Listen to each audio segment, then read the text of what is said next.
disposição. Marta, Oi. como é que tu vê, tu que vivenciou toda essa parte dermatológica aí, essas pessoas, santos, que têm estigmas na pele, Santos, acho que ninguém é santo, né? Não, esses estigmatizados, como o Padre Pio, essas pessoas que têm estigmas, têm feridas na pele. Sim, por favor. Existe um estigma paragenético, onde a consciência herdou dela mesma.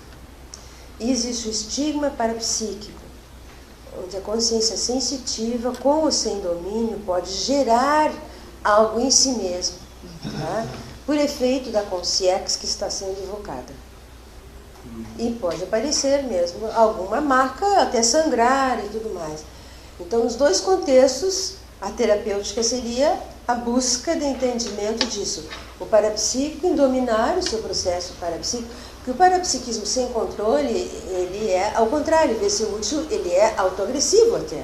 A pessoa não conhece, ela sofre o efeito do parapsiquismo, né? E no caso de não ter nem ideia do seu passado, também, porque ficam as marcas, ficam as fissuras. Às vezes a pessoa já nasce com uma marca parapsíquica no soma, marca mesmo no soma, que é resultado de um trauma ou de uma dessoma ou algo que ficou de uma celiex anterior. Então, os dois devem ter outros aspectos, mas esses dois são fundamentais para nós entendermos. Tá? E os chamados santos, veja que a pessoa que já está nesse contexto, né, chamada de santo não existe, sim, de fato não, mas essa análise a pessoa já tem um grau, normalmente, de dependência ou de subjugação maior. Ela tem tendência a aceitar a dor, a aceitar o sofrimento, a entender que karma e sofrimento não é. Agora lembrei do curso lá em Brasília, que nós demos, que um colega que está, acho que uns 25 anos, dentro do espiritismo, chegou para mim e disse assim: sabe, professora, você mudou um paradigma. Como assim? Mudou um paradigma, porque até agora eu aprendi, ele trabalha na Federação Espírita, que nós estamos aqui para ser mártires, para sofrer. E quando ele entendeu que não precisa nada disso, que ele pode ser uma excelente pessoa, se melhorar e fazer muita assistência, esteja onde ele estiver, na opção livre que ele faça, mas pode fazer muita assistência. Então, muda essa ideia de que karma é ficar de braços cruzados e sofrer. Que muitas pessoas têm essa impressão, né? Que vêm para sofrer, aceitar. Não, não é assim. Nós não precisamos disso. Nem de dor, nem de sofrimento, nem nada disso. É que é mais fácil quando se coloca esse aspecto, porque gera a manipulação, a lavagem cerebral, a subjugação e assim por diante. Não sei se ficou claro. Professora, tem uma coisa interessante que você falaste aí, essa mudança de paradigma, né? Ele falou que ele deixou de ser mártir.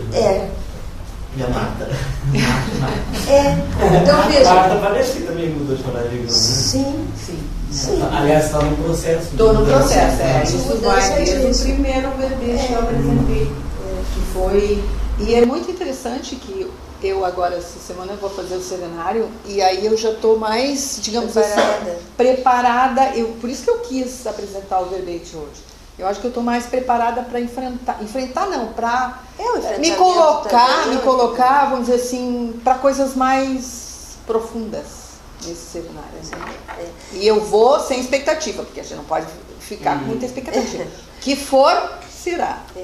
Vejam que quanto maior o número de celiex, né, vidas anteriores ou vidas passadas, que a pessoa teve dentro da religião, mais difícil é, e mais gravada ou mais linkada na holomemória está a ideia do sacrifício, da obediência, da servidão, de algo absoluto, ser perfeito, e tão perfeito que eu também tenho que ser perfeito, que é um livre engano. Não existe o perfeccionismo consciencial, né? Então fica uma série de inverdades, e a pessoa considera aquilo útil quando às vezes não é, até bem prejudicial, né? Se a pessoa souber investir fundo aí no entendimento disso. Eu não sei se vocês têm perguntas, mas eu gostaria de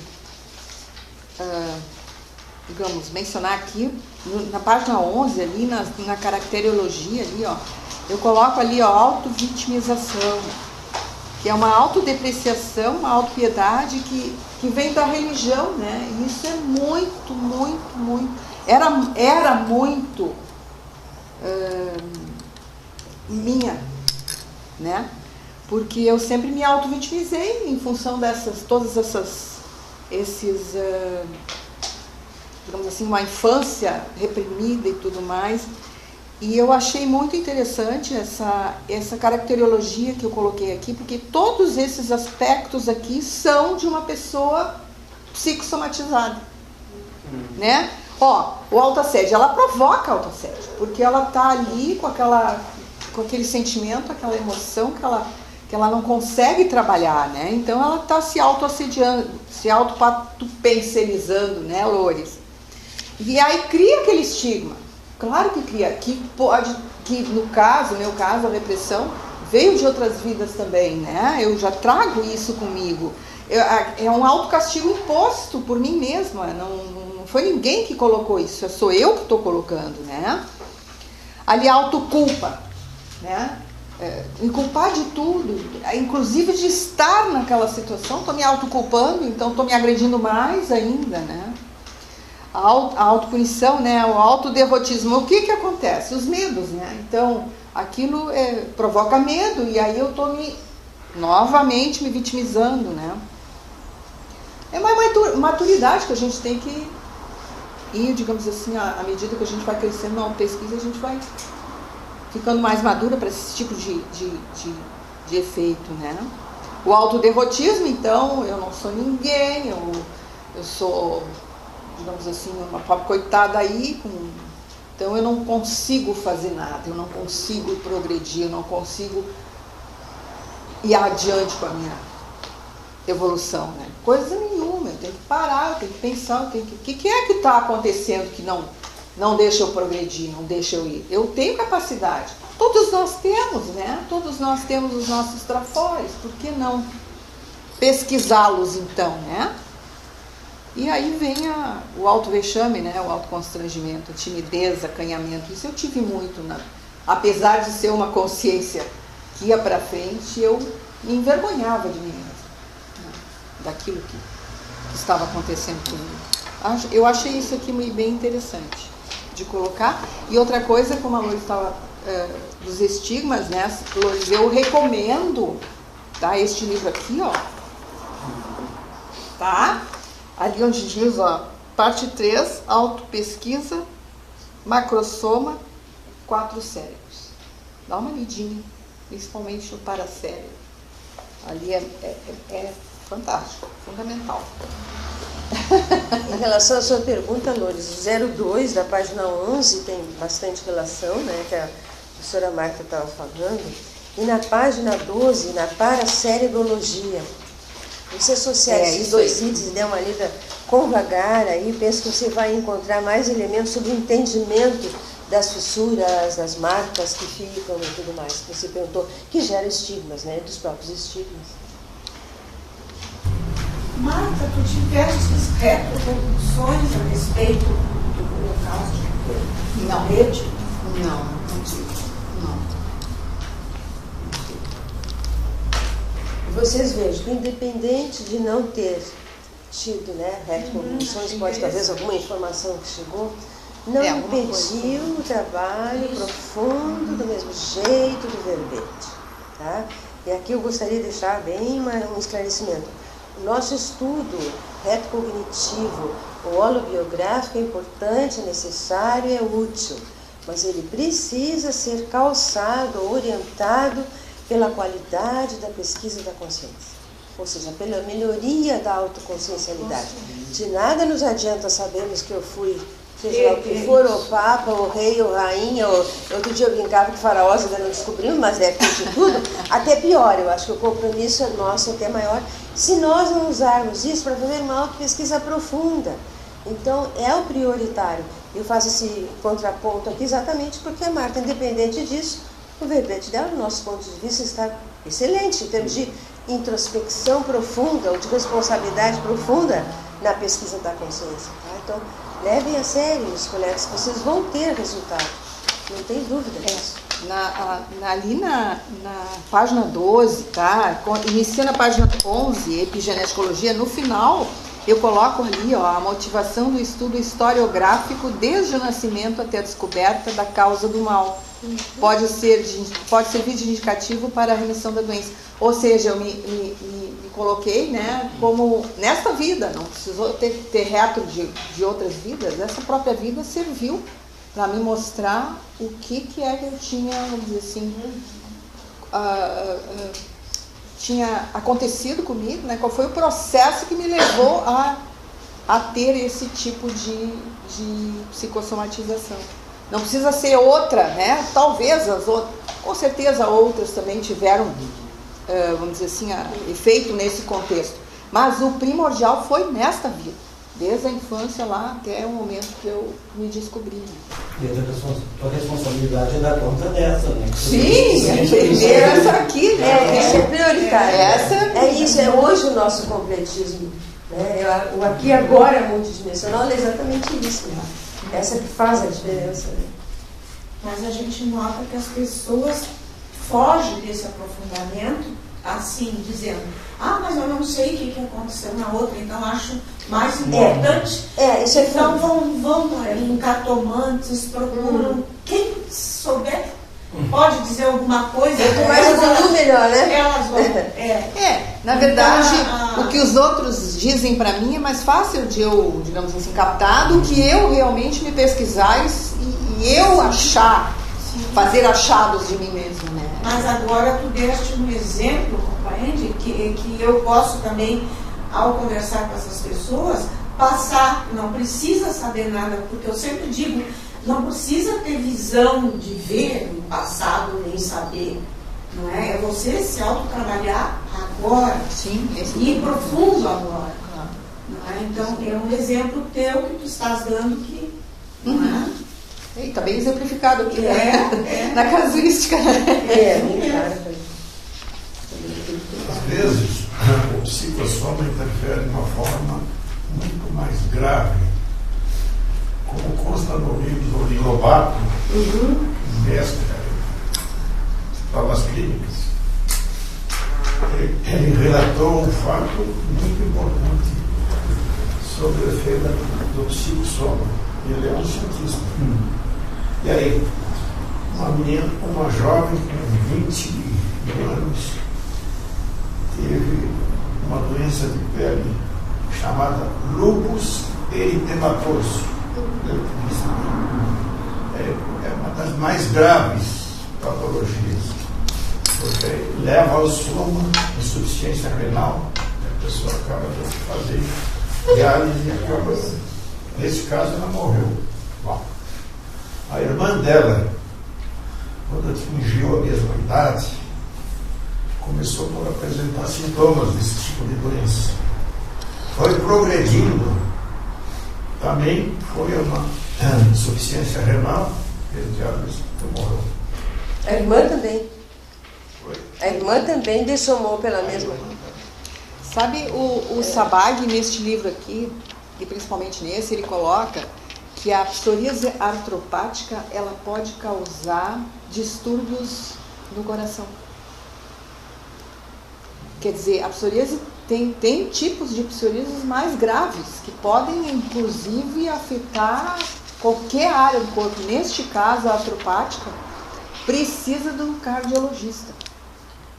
Ele chegou, o Lilovato, no livro dele, a fazer uma análise da relação que havia entre as duas irmãs, antes da dessoma, não abordou isso. Só fez por uma aproximação. Tá, porque uma hipótese que... Talvez uma tenha sentido muito a perda da outra. É exatamente isso. Então, o que eu queria Assimilou, né? destacar que possa ter havido, exatamente, Assimilou. um processo de assimilação energética, tá? E que a dessoma de uma, muito próxima da outra, tenha ficado, pela afinização, não sei como era a relação, e possa ter gerado a mesma doença na consciência. Existem já casos assim, por uma assimilação energética, que quando é atendida a consciência, ela compreende porque ela passou, a consciência melhora. Mas isso está fora do paradigma, por melhor que seja. Eu sei que ele é um excelente profissional, né? O Ori Lobato, mesmo assim, não tem o alcance disso. Se fizesse esse tipo de trabalho, ver como ela se relacionava, e se existe ainda algum processo qualquer de culpa, mais sério ainda se torna essa assimilação. Tá? Eu não sei a relação entre as duas como era, mas é possível de acontecer isso. Pura afinização. Pura afinização. Então, uma dessoma, tu vês que é muito claro, é quase clássico o que ele está colocando aí, né? Uma dessomou e a outra irmã também dessomou da mesma enfermidade. Isso é uma situação semelhante. Sim, e aí a literatura científica vai dizer que é genético. Sim, mesmo tendo, digamos assim, mesmo existindo os fatores. Esse caso não foi diagnosticado como genético. Sim. Porque o Ori Lobato é nefrologista. Nefrologista, aliás, sim. mestre. Sim, sabemos que ele é muito bom. Os primeiros a fazer diálise. E isso ocorreu em função de uma situação. E surgiu a primeira espontaneamente. Aí pode ter feito prospectiva, não ter feito. Pode ter sido uma situação como essa que a Marta vinha falando. Sim. Por não sei que efeito poderia ter levado esse tipo de problema. E não sei que maneira poderia, porque a maneira médica não resolveu. Se houvesse um jeito, teria resolvido. A Marta citou no verbete a técnica de autopesquisa. Nós trabalhamos na transdução holosférica. É exatamente o contexto. Como é? De repente? Técnica, nós trabalhamos na autopesquisa uma técnica denominada técnica da transdução holosférica. Né? O que é isso? É quando alguém se aproxima de seja epicentro ou não de você, naturalmente você começa a ter a repercussão do campo energético da pessoa que se aproximou de você. Okay? Isso pode acontecer de forma consciente, lúcida, você pode sentir e começar a assistir a consciência que está gerando aqueles efeitos. Como pode acontecer de forma inconsciente. Então não é porque a consciência não estivesse mais ali, a consciência muito próxima, ela está passando igual a sua pensanidade que vai estar repercutindo na holosfera. A holosfera é o conjunto das energias, né, de toda a discussão, de toda aquela consciência, com toda a sua pensanidade. E pode gerar efeito. Da consciência em nós, isso é comum, vocês vão notar e prestem atenção quando alguém se aproxima de vocês, porque naturalmente vem a repercussão, tanto positiva, que pode deixar muito inteligentes, muito melhor que somos, quanto o contrário, né, para poder estarmos atentos e assistir quando for necessários. Sim. Não, e dentro disso que tu está falando, sim. Eu talvez tenha um exemplo dentro da minha família. Eu tenho uma prima, tem 2 filhos. Um apresentou, aliás, esse menino também tinha um problema de pele seríssimo.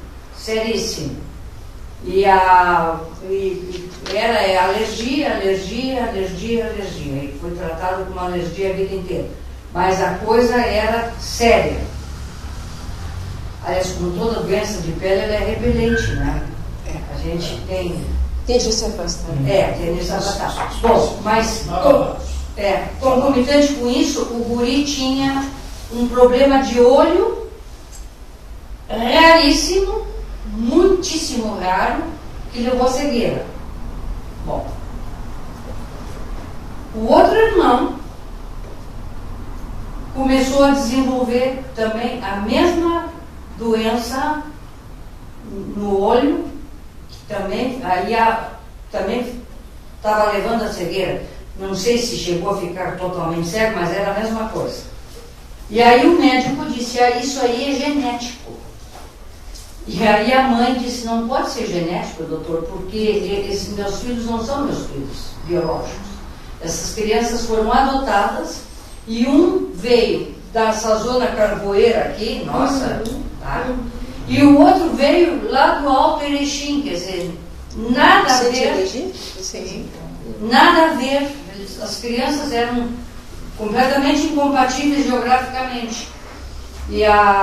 Mas desenvolver. Então, acho que está bem dentro disso que vocês duas estão falando aí. Que a mesma coisa, raríssimo, tá?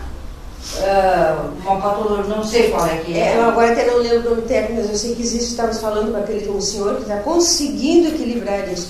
Mas vai indo mesmo e pode gerar a cegueira mesmo, né? Mas veja, é o caso. Mas aí, para a medicina em geral, é o fator genético. Eu sei que os que dois vem em primeiro lugar. E que às vezes tem mesmo. mesmo o fator genético. Mas se temos uma paragenética, essa nossa paragenética tem uma força energética e um peso muito maior. E precisa ser estudada, compreendida. É uma das áreas que eu acho prioritárias, é a paragenética e o paracérebro. Porque está tudo lá. O real motor da consciência é o paracérebro. Nós vamos entender isso para poder tratar e trabalhar com situações como essas. Aqui cabe uma pergunta que sempre me deixou intrigado. É muito frequente ocorrer uma pessoa venha a falecer, venha a morrer e em seguida, muito proximamente, no caso morre a mulher, muito proximamente, né, a morrer o marido. São situações que ocorrem com muita frequência. Sim. E que realmente não tem como explicar. Pode que surge, sempre surgirá uma doença, baixa imunidade, mas isso é uma coisa que ocorre com bastante frequência. Agora ocorreu com a Dualda, que é a Dualda veio a falecer, e a mulher que chamava 2 meses depois. Então, próximo. Está dentro do contexto que nós estamos falando e também da baixa da falta, da perda. A pessoa também não sabe lidar com a perda e ela ataca o seu próprio sistema imunológico. As perdas afetivas, quando não são trabalhadas, tendem a afetar a nossa imunologia, o que pode propiciar, né, a questão de uma doença. Mas sem dúvida existe casos, inclusive, que a pessoa perde o companheiro ou a companheira e a consciência fica acompanhando por muito tempo a consciência. Fica vindo para casa, dormindo junto na mesma cama, retirando energia e tudo mais, por inconsciência. Tá, eu queria saber se vocês têm conhecimento desses relatos, se constam esses relatos numa literatura médica ou numa literatura conscienciológica. Olha, na literatura conscienciológica, aborda o aspecto da assimilação, tá? E do efeito da assimilação por afinização com a consciência, tá? Ou até por processo que nós colocamos de culpa. Mesmo assim existe. As consciências ficam interligadas tanto pela afinização quanto pela desafinização intensa.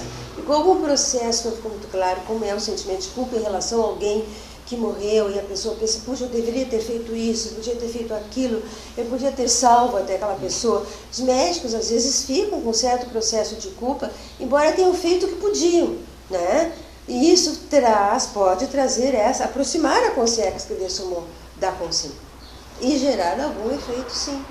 Do ponto de vista da literatura convencional, da terapêutica mais ortodoxa, eu não sei se existe alguma coisa. Embora alguns médicos até já tenham feito contato, até minha própria filha uma vez fez contato comigo, porque pacientes tinham tido a experiência de EQM, que é a experiência de quase morte, e ela também queria mais detalhes, embora ela seja parapsíquica e até tenha respondido, né? Então, às vezes, os médicos podem ter alguma pergunta que eles não saibam responder, porque não têm o conhecimento disso. Acho que o médico, em geral, se esforça para fazer melhor, atender da melhor forma o seu paciente. Mas que alguns ficam com algum remorso, embora tenham feito tudo, sim, isso poderá prejudicar tanto a ele quanto a consciência. Já Hipócrates, o pai da medicina, dizia essas coisas rudimentares, mas com muita lógica. As doenças da alma levam a patologias físicas. É isso. Então, as doenças da alma, traduzindo no nosso contexto, a doença consciencial, gerada pela própria consciência, pode chegar até o soma. O que nós temos que entender é que não começa no soma. O soma é sempre a ponta rústica, o efeito. Ela começa na pensanidade, lá no pensamento. Já colaborando, né, na citaciologia, na primeira página, diz ali, ó, se você quiser ver como eram os seus pensamentos ontem, contemple seu corpo hoje. Se você quiser ver como seu corpo será amanhã, examine seus pensamentos hoje. Tem uma lógica, né, totalmente coerente. A afirmação aqui diz como um ditado indígena, e nós aprendemos muito com eles também, como aprendemos com todos, né? Exatamente isso. O que precisamos? Esse desafio de desenvolver a atenção nos nossos pensamentos. Embora não seja concreto, como essa xícara que eu tenho aqui, o efeito é concreto. Desde aí que temos que perceber. Um dia passa e nós nem notamos os pensênios, os autopensênios que nós tivemos. Esse é o nosso desafio, tornar isso conscientes, para que o efeito seja melhor para nós e para os demais, né? Existe uma leitura, inclusive, do corpo, né? Que a gente faz a leitura, aquilo que o corpo reflete, até um desequilíbrio em relação à emoção, que a pessoa se autotrabalhar. O corpo fala. Sim. O Pierre Weil, outros autores, né, escreveram sobre esse aspecto. Eu acho isso bem válido, bem interessante, porque realmente o corpo fala, ele reage.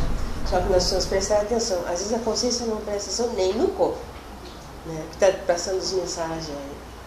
Mas o objetivo é que a pessoa tome consciência. Sim, só que as pessoas se negam a se aprofundar, porque às vezes não tem interesse nem em saber, né? Porque vai doer, tem que mudar. Existe uma pensata que eu achei muito interessante, não consta do livro 1111 Pensatas, mas vai constar do segundo volume, né? Que diz assim, ó: ao invés de ser imobilizado por qualquer doença ou disfunção biológica, energética, emocional, mental, confie na própria capacidade de, aceitando-as, conhecendo-as, poder superá-las. Está bem de acordo. Nós já demos início ao segundo. Já demos início à continuidade das pensadas. É isso aí. Eu achei muito boa essa. Eu ontem recebi dos amparadores, ouvi direitinho, não dormir sem ler uma página da Pensata. Eu achei aquilo tão maravilhoso que ontem eu iniciei. Eu estava lendo em outras horas, né? Mas antes de dormir, eu acho que vai ficar fazendo o trabalho, né? A consciência. A ideia da reflexão que foi colocada junto é para que cada um torne aquela pensata a sua própria aquisição. É aí que eu acho que adquire validade o livro. É vocês que vão tornar o livro válido, com a reflexão que vão fazer sobre cada uma delas. Por isso tem aquele registro. De repente, você fala, não consigo trabalhar com as 10 no dia. Trabalhei com uma, o meu entendimento foi tal. Coloca depois, põe a segunda na data que foi e assim vai caminhando. É aí que vocês, de fato, vão construir o livro, né? Ou seja, coautores do livro.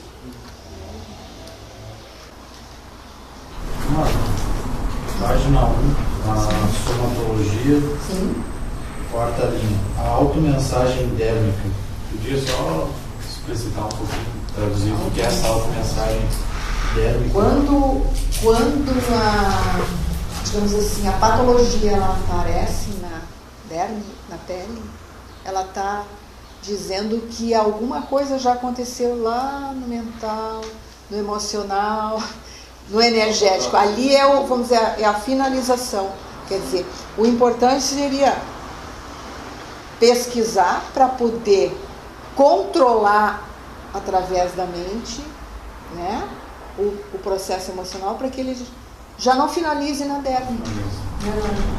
Tu percebe ou percebeu alguma correlação com o tipo de patologia correlacionado com o grau dessa digamos, parapatologia e o tipo de pensênio, o tipo de insegurança, ou o tipo de medo?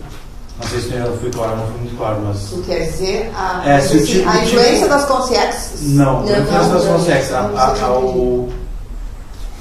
Porque existem vários tipos de psoríase, né? Vários tipos de patologias, beleza.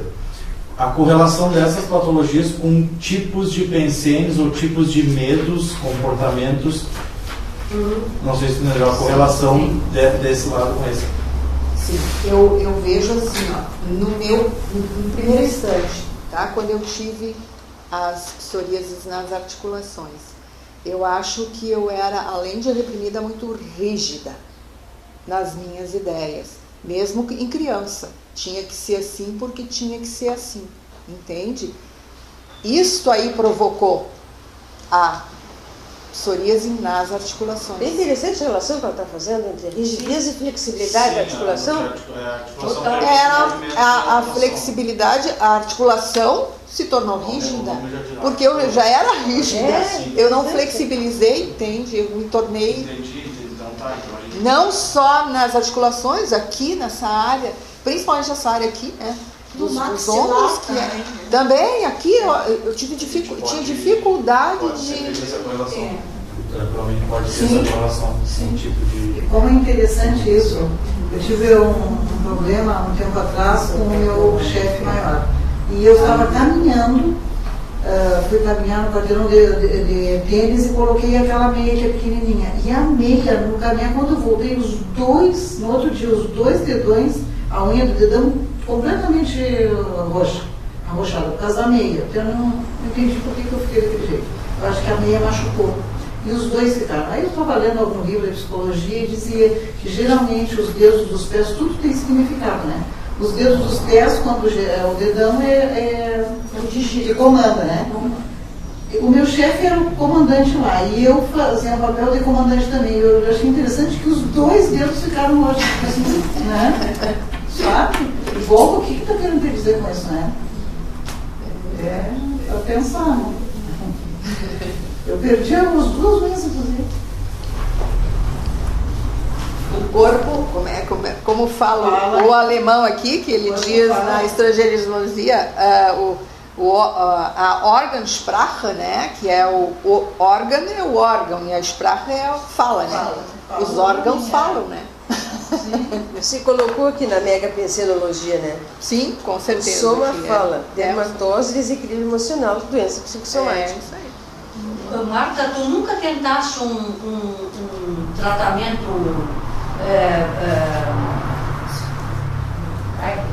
de gotinha? Homeopático. Loures, a minha mãe, tá? Como eu tinha dificuldade de locomoção e era difícil, e eu era pequena também, a minha mãe, ela procurou de tudo, os mais variados tipos de tratamento. Como a medicina não resolveu, eu fui a tudo o que tu pode imaginar. Homeopatia, fitoterapia. Não, e essas pessoas que faziam, vamos dizer assim, que enxergavam, né, os místicos, digamos assim, os videntes, tudo que tu pode imaginar. Até em São Sebastião do Caí eu estive, porque lá dizia que tinha um alemão que tinha um... Lembra? Pois é, até lá eu fui. Quer dizer, era levada, né? Mas tudo que é tipo de tratamento eu fiz. Nada adiantou. Eu estive no congresso em 1999, em Barcelona, e eu me lembro que eu participei de CP2. O pessoal aqui sabe o que é CP2, um curso de campo, né, energético que se faz. E eu lembro que eu perguntei para o Epicom lá o que eu podia fazer com o problema que eu ainda tinha, né? E aí ele me mandou buscar assistência médica, né? Médico. Aquilo me deixou com uma baixa autoestima, porque eu digo, mas ele não vai me dizer o que é que eu tenho? Ele me mandou para um médico. Eu fiquei tão mal que eu estava bem até então. Eu voltei para casa, claro. Descrente. Não, mal. Voltou tudo. Voltou a somatizar. Eu voltei que eu não conseguia caminhar direito. De tão mal que eu fiquei. Para te ver a repercussão do emocional, no caso. Eu queria uma resposta. Afinal, ele tinha que me dar uma resposta. E ele não me deu. Ele deu, procure um médico. Para mim, aquilo foi um balde de água fria. Aliás, não foi um balde, foi um tanque de água fria. Naquilo que eu esperava, né? Então já viu. Ela está trazendo para nós a situação da expectativa. Quando a gente consegue transformar a expectativa simplesmente numa possibilidade, ela já nos auxilia. Evitamos muitas frustrações por expectativas não satisfeitas. aquilo era uma possibilidade, haverão outras possibilidades e nós vamos caminhando. Né? Nós estamos chegando ao final do nosso tempo de debate, penso que foi bem profícuo aí o debate. Queremos agradecer à professora Marta pelo seu empenho, a todos vocês, e desejar a todos nós boas pesquisas aqui na frente.